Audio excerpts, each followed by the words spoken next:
The sound of the slap echoed through the university auditorium, silencing the pre-graduation chatter.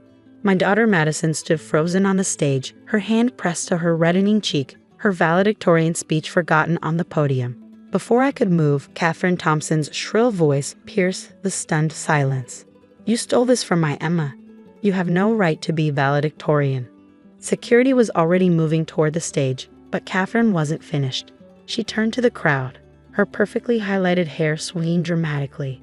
"This girl and her gold-digging mother stole everything from us. First my husband, then Emma's spot at the top of the class."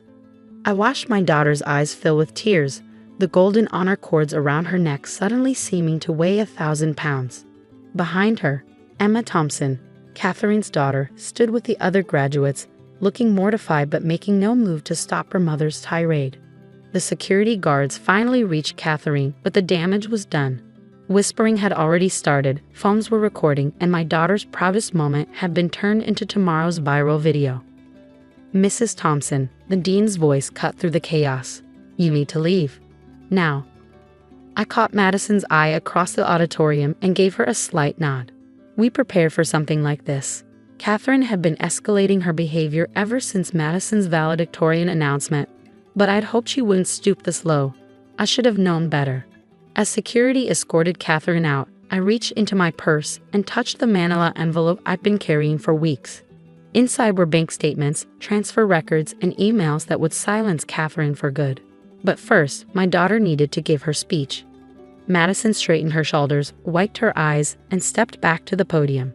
"I'm sorry for the interruption," she said, her voice steady despite everything. As I was saying, I felt James, my husband of 8 years, squeeze my hand.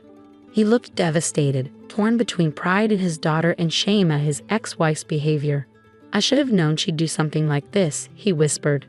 "It's not your fault," I replied, though part of me wanted to scream that yes, he should have known. Catherine had been making our lives hell since the day James and I got married.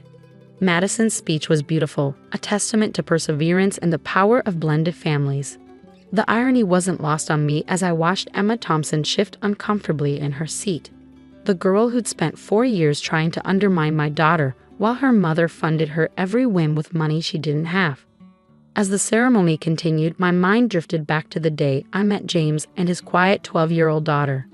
I was a new teacher at her middle school, and Madison had been struggling with math.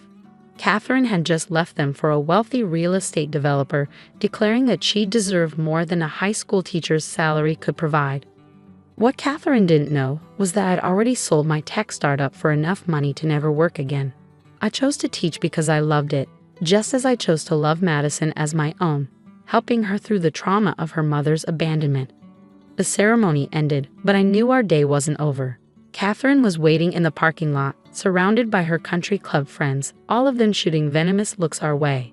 Emma stood beside her mother, clutching her diploma, looking like she wanted to disappear. "There she is," Catherine's voice carried across the parking lot. "The woman who stole my life and turned my daughter against me." Several parents turned to stare. Madison gripped my hand tighter. "Mom," she whispered, "you don't have to." "Actually, I do," I said quietly. It's time everyone knew the truth. I walked toward Catherine, the manila envelope in my hand. 8 years of canceled child support payments, 8 years of watching Madison cry when her mother missed another visitation, 8 years of Catherine taking credit for Madison's achievements while contributing nothing but criticism. "Catherine," I kept my voice level. "I think it's time we discussed who really paid for Emma's education." Her face paled slightly, but she maintained her sneer. "What are you talking about? I paid for my daughter's education myself. Unlike some people, I can afford the best for my child." "Really?" I pulled out the first bank statement. "Because these records show that the money for Emma's tuition came from James' accounts, the same accounts you've been secretly transferring money from for years." The whispers around us grew louder. Catherine's perfectly manicured hands clenched into fists. "You see," I continued, loud enough for her friends to hear, "while you were calling me a gold digger, you were stealing from your ex-husband's inheritance to fund your lifestyle. The country club memberships, Emma's car, the designer clothes, all paid for with money you embezzled." "That's a lie," but Catherine's voice shook slightly. "Is it?" I pulled out more documents.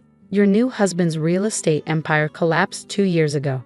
You've been bankrupt, living on stolen money while pretending to be the perfect mother who sacrificed everything for her daughter.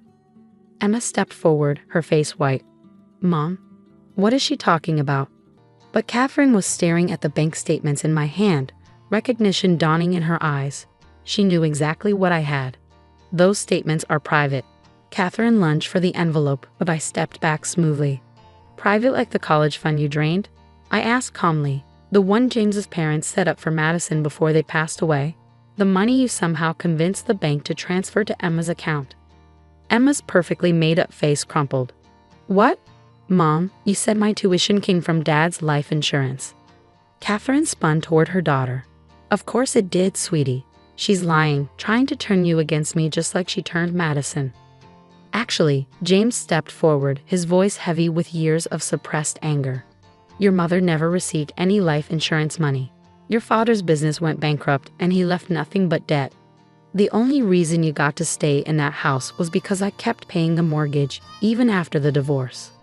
The crowd of parents and graduates had grown, phones still recording. Catherine's country club friends were backing away slowly, their designer handbags clutched close as if bankruptcy might be contagious. Show them the letter, Mom, Madison said quietly. I pulled out a handwritten note, dated 6 years ago. Catherine's face went from red to white as she recognized her own handwriting. James, I read aloud. I need $50,000 transferred to my account immediately. If you don't comply, I'll tell Madison what really happened the night of her dance recital. How you were too drunk to pick her up, and that's why I had to leave. Should I continue, Catherine? That's not. I never, Catherine sputtered. Except James wasn't drunk that night, was he? I continued. He was in the emergency room with his mother, who was dying of cancer. You knew that, but you used it to blackmail him anyway. Just like you've been using Madison's pain to manipulate money out of James for years. Emma stepped away from her mother, tears streaking her expensive makeup. Is this true? Did you steal Madison's college fund for me? Of course not, sweetie. I would never. The transfers are all here. I held up another statement. $300,000 moved from Madison's account to Emma's the day after you lost your lawsuit against your second husband. The same day you discovered he hidden all his assets offshore. Catherine's carefully constructed facade finally cracked. What was I supposed to do? She screamed. Let Emma go to community college. Let everyone know we were broke. I had to maintain our lifestyle. While Madison worked 2 jobs to save for college, I added. While you told everyone she wasn't smart enough for an Ivy League school. The irony was bitter. Madison had earned her spot as valedictorian while working part-time, while Emma had every advantage money could buy. You know what the worst part is, Catherine? James's voice was quiet but carried across the stunned parking lot. If you just asked, I would have helped Emma. She's still my stepdaughter. But instead, you stole from one child to benefit another, then had the audacity to slap Madison for outperforming Emma. Emma turned to Madison, tears flowing freely now. I didn't know.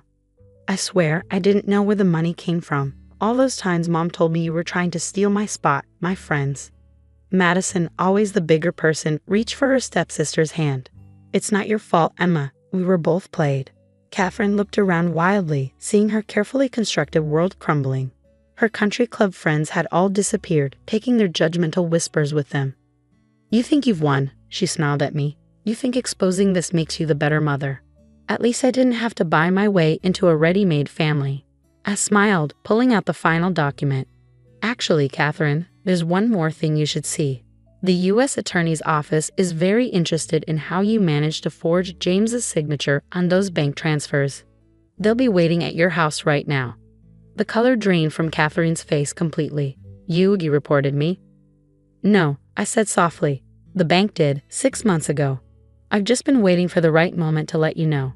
I thought your daughter's graduation would be appropriate since you seem so concerned about family legacies today. As if on cue, 2 men in suits approached from across the parking lot, their badges glinting in the afternoon sun. Mrs. Thompson, one called out, we need you to come with us. Catherine's perfectly crafted world finally shattered. As the federal agents led her away, her expensive heels clicking on the pavement, I turned to Madison and Emma. Let's get out of here, I suggested. I think we all need to talk. Emma looked lost, her graduation robe suddenly seeming too big for her shoulders. I don't know where to go. Mom handled everything. Come with us, Madison said firmly. That's what sisters do. As we walked to our car, leaving the whispers and shocked stares behind, I heard Emma ask quietly, "Why didn't you expose this sooner? Why wait until today?" I caught James's eye in the rearview mirror as he started the car. He knew why. We'd waited because, despite everything Catherine had done, we hadn't wanted to ruin Emma's high school experience. We'd waited because sometimes being a parent means protecting all your children, even the ones who don't know they need protecting. But when Catherine slapped my daughter on what should have been the proudest day of her life, she finally crossed a line that couldn't be uncrossed. Some lessons have to be learned the hard way, and Catherine Thompson was about to learn hers in federal court. 3 months after graduation, I sat in the federal courthouse watching Catherine Thompson plead guilty to fraud and embezzlement. Her designer outfit had been replaced with something far more modest, her highlighted hair now showing dark roots. Behind her, Emma sat with us, her hand gripping Madison's tightly. The judge's voice echoed through the courtroom. "Mrs. Thompson, you have pleaded guilty to embezzling over $450,000 through fraudulent transfers and identity theft. Before I pass sentence, do you have anything to say?" Catherine stood, her shoulders slumped. Gone was the arrogant woman who'd slapped her daughter at graduation. I thought I was protecting my daughter," she said weakly. "I just wanted to give her the life I thought she deserved." "By stealing from another child?" the judge asked sharply. "By defrauding your ex-husband and traumatizing both daughters?" For the first time, Catherine looked directly at Madison. "I never meant. I was jealous," she admitted quietly. "When James married you," she glanced at me, "and Madison started calling you Mom, I felt replaced. Then when Madison started excelling at everything while living in your perfect little family. So you punish her for succeeding." The judge's voice was cold. "Mrs. Thompson, I'm sentencing you to 4 years in federal prison, followed by 3 years of supervised release. You'll also be required to pay full restitution." As the bailiff led Catherine away, Emma broke down in tears. Over the past 3 months, she discovered just how deep her mother's deceptions went. The private tennis lessons, the expensive car, even her designer wardrobe, everything had been paid for with stolen money. "What happens now?" Emma whispered as we left the courthouse. "Now," I said gently, "you focus on your first semester of college. Both of you."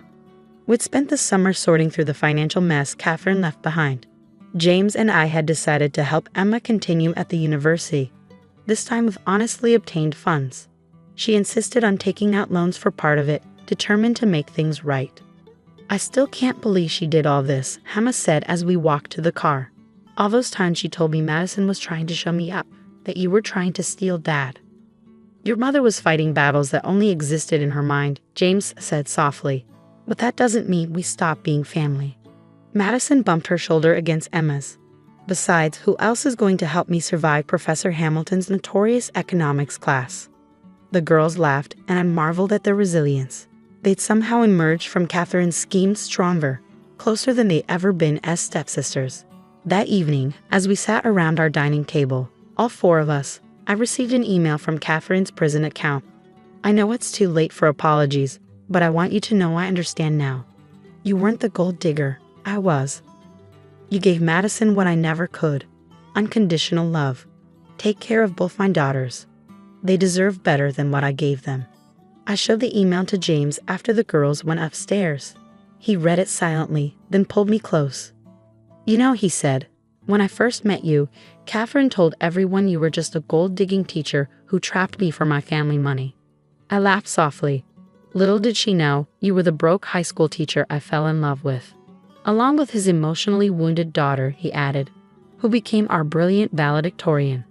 Upstairs, we could hear the girls laughing about something, their voices blending in the easy way of sisters who finally found their footing with each other. "Think we should tell them about the trust fund your tech company set up for both of them?" James asked. I shook my head. "Let them figure out who they are without worrying about money. That's something Catherine never understood. Real wealth isn't about designer clothes or country club memberships. It's about family," he finished. "Even the complicated ones," I agreed. Later that night, I found Madison looking at old photos. You okay, sweetheart?